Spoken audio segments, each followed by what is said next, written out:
Terima kasih Pak Jokowi. Singapura sepakat mengembalikan 1.000 triliun aset para koruptor. Gak kayak yang dulu, kadernya malah rombongan jadi koruptor. KPK sangat mengapresiasi kemajuan proses perjanjian ekstradisi yang telah ditandatangani hari ini.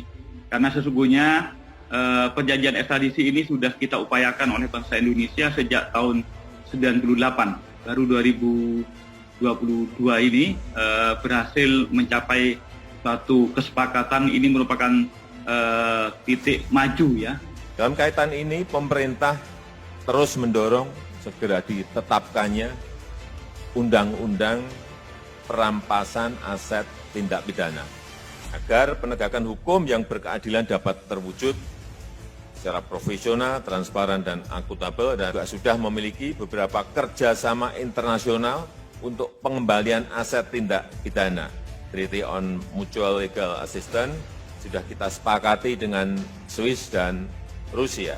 Mereka siap membantu penelusuran, membantu pembekuan, membantu penyitaan, dan perampasan aset. Ratifikasi tentang ekstradisi, ya, perjanjian pengembalian atau orang-orang yang melakukan tindak pidana kejahatan terhadap Indonesia yang ada di Singapura, jadi bisa diserahkan ke Indonesia untuk diadili atau dihukum, kemudian Indonesia juga bisa mengembalikan orang Singapura yang melakukan kejahatan untuk dihukum dan diadili Singapura. Jokowi menerima warisan hutang ribuan triliun rupiah. Catat ya, ada yang jatuh tempo, harus dibayar secepatnya. Ada yang cicilannya masih panjang sampai ke bulan. Yang ada di pikiran Jokowi waktu itu ketika menerima warisan hutang bukan seberapa besar hutangnya, tetapi bagaimana cara membayar hutangnya.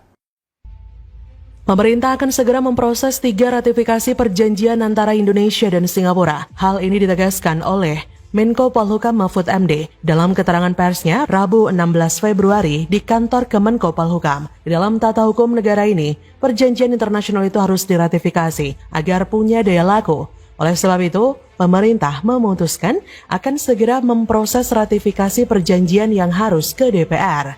Mahfud mengingatkan sebelumnya pada 25 Januari 2022 lalu, pemerintah telah melakukan perjanjian kerjasama antara pemerintah Indonesia dengan Singapura dalam 3 hal. Pertama, perjanjian Flight Information Region atau FIR, kemudian Defense Cooperation Agreement DCA, dan perjanjian ekstradisi. Menurut Mahfud, 3 ratifikasi antara Indonesia dan Singapura akan menguntungkan kedua negara terutama dalam penegakan hukum. Dari Indonesia sendiri akan memperoleh keuntungan karena banyak pelanggaran hukum pidana di mana orang-orangnya kemudian lari ke Singapura atau menyimpan asetnya di Singapura yang disinyalir mencapai 1.000 triliun.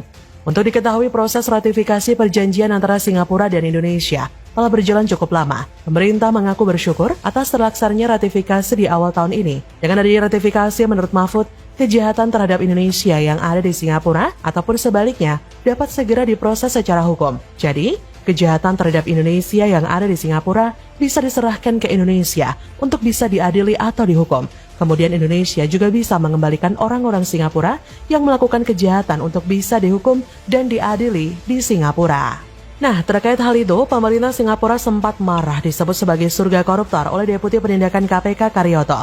Singapura lantas mengungkit soal perjanjian ekstradisi dengan Indonesia pada era Presiden SBY. Mulanya, Kemlu Singapura mengungkit bantuan CPIB terhadap KPK. Salah satunya terkait bantuan untuk memanggil orang-orang yang hendak diperiksa KPK. Singapura juga memfasilitasi kunjungan KPK ke Singapura Mei 2018 untuk mewawancarai orang yang berkepentingan dengan penyelidikan mereka. Singapura juga mengungkit perjanjian ekstradisi dan perjanjian kerjasama pertahanan sebagai satu paket pada April 2007. Penandatanganan itu disaksikan oleh Presiden SBY dan PM Lee Hsien Loong. Namun kedua perjanjian tersebut masih menunggu ratifikasi oleh DPR. Di sisi lain, anggota Komisi 3 DPR Habibur Rahman meminta pemerintah segera menangkap koruptor yang bersembunyi di Singapura. Ini menyusul hadirnya perjanjian ekstradisi Indonesia-Singapura.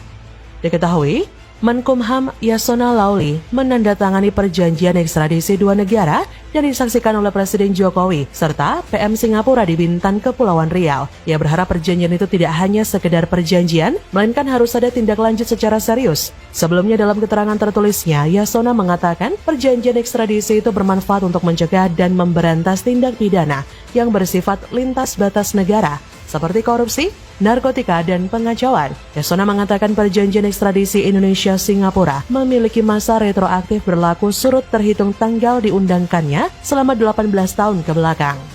Hal tersebut sesuai dengan ketentuan maksimal kadaluarsa sebagaimana diatur dalam pasal 78 Kitab Undang-Undang Hukum Pidana Indonesia. Adapun jenis-jenis tindak pidana yang pelakunya dapat diekstradisi menurut perjanjian berjumlah 31 jenis. Di antaranya, tindak pidana korupsi, pencucian uang, suap perbankan, narkotika, pengacauan, dan pendanaan kegiatan yang terkait dengan pengacauan. Jadi bagaimana menurut Anda?